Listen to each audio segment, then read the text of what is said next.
This is Yusuf Bounaji, a teacher of English. Today we are talking about Unit 7, Ecology, Gateway to English, First Back, all streams. And the lesson today is Conditional Type 2 Grammar. Unit 7, Ecology, Grammar is Conditional Type 2, or the second conditional as we call it. So now we will talk, or we will take those wishes one step further and imagine the result, or imagine what would happen if they were currently true. This is the second conditional. So if you still remember, in the functions we talked about this situation. So this is the form of the conditional type 2. It's if plus past simple plus would plus bare infinitive. So if you still remember this example, I live near the beach. If I want to express my wish, I express it like this, as you know. I wish plus past simple near the beach. So I wish I lived near the beach. But if I want to imagine other things or imagine what would happen, okay? So I can use this form to imagine. So I use the past, but the situation is unreal, and I mean the present. I don't mean the past even if I use it. That's why we call this past unreal past. So we use it like this. If I lived near the mountains, I would go hiking every weekend. So I just imagine the situation. So if I lived, I would go. This is the form.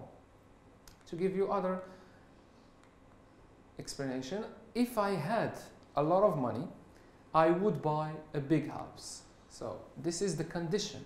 If I had a lot of money, I use the past, but I mean now. That's why we call it unreal. Okay. So if I had a lot of money, this is the condition. The result is I would buy a big house, but I don't have the money, so I'm just imagining. So if I knew his number, I would. This is the short form. I'd phone him, but I don't know his phone number. So we have two clauses. The if clause, which means the clause that has if, and the main clause. So in the if clause, I use the simple past, had, knew, and in the main clause, I can use would, might, could, plus verb in the infinitive. I give you examples with would first. So we use would when the result is more definite and certain. Like if Peter asked Karen, she would say yes. So I'm a bit certain about this. And I use might when the result may or may not happen. So I'm not sure about it. If Peter asked Karen out, she might say yes, or she might say no. I'm not sure, so I use might, not would. And the last is could. We use could to talk about possibilities or abilities. For example, if I had $1 million, I could buy a helicopter, or I could live in a mansion, or I could live in a mansion, or I could quit my job if I had $1 million, of course. Second conditional here, there's another situation.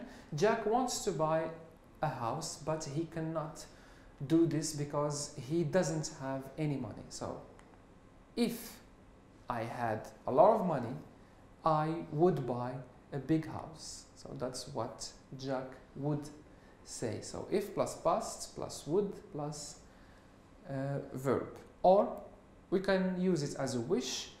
I wish I had a lot of money to buy a house. Okay, so there is when you are talking about second conditional and expression wishes, it's imagining, so we can use both of them in these cases. Another situation, Susan wants to visit Anna, but she can't do this because she doesn't know her address. So if I knew her address, I would visit her, but I don't know her address. Okay, so I'm just imagining what would happen. Or I can say, if only I knew her address. This is practice the second conditional. Complete the sentences with verbs in the correct tense, pay attention to which part of the sentence is the condition and which part is the result. So here, if the verb eat a healthy breakfast, you have more energy. As we said, if is plus the past and plus would plus verb. So if you ate a healthy breakfast, you would have more energy. Second one, I call him if I have his address. I can't say here I called, use the past. No, we use would, okay, because this is the result clause or the main clause, and here is the if clause in which we use the past. So I would call him if I had his number. Another one is if he, the past of to be. As we said, we use were with the second conditional, not was. If he were more organized, he would not forget so many things. This is the negative, so the negative goes with would. I can say wouldn't or would not. Last sentence is we, a larger house if we, more money, of course.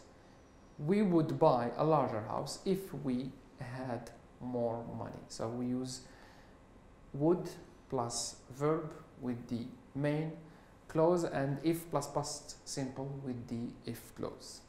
So we are still with Unit 7, Ecology, writing a formal letter. So we are talking about letters. Of course, we have a sender, the person who sends the letter, and the receiver, the person who receives the letter. And the letters, they have a form that we should respect. Okay, so we have this example as the form of a letter. So we start, of course, with the address. This is just an example. You can write your address.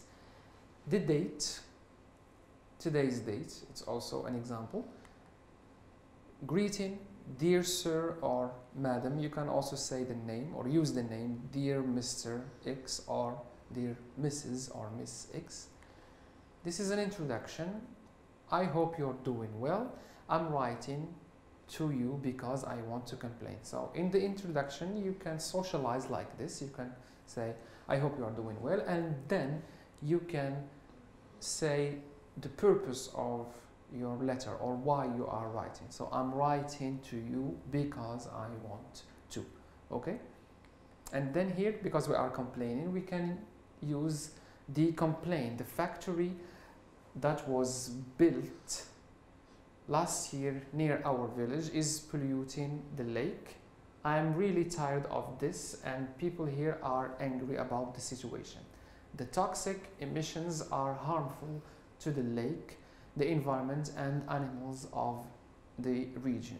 So this is an example of a complaint, and then you can express your wish. I wish you could do something to solve this problem.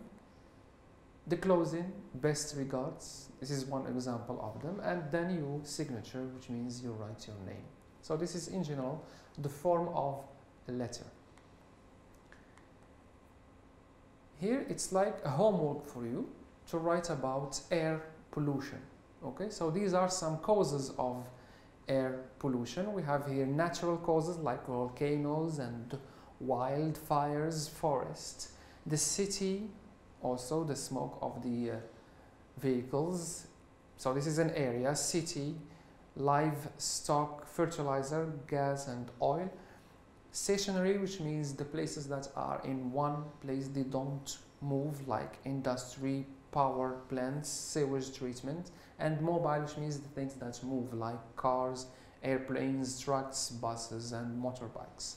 So you can think of the causes or the problems of air pollution and write a letter. You write the address, the date, dear, if you know the name, use it. This is just the form. I'm just presenting or showing you the form.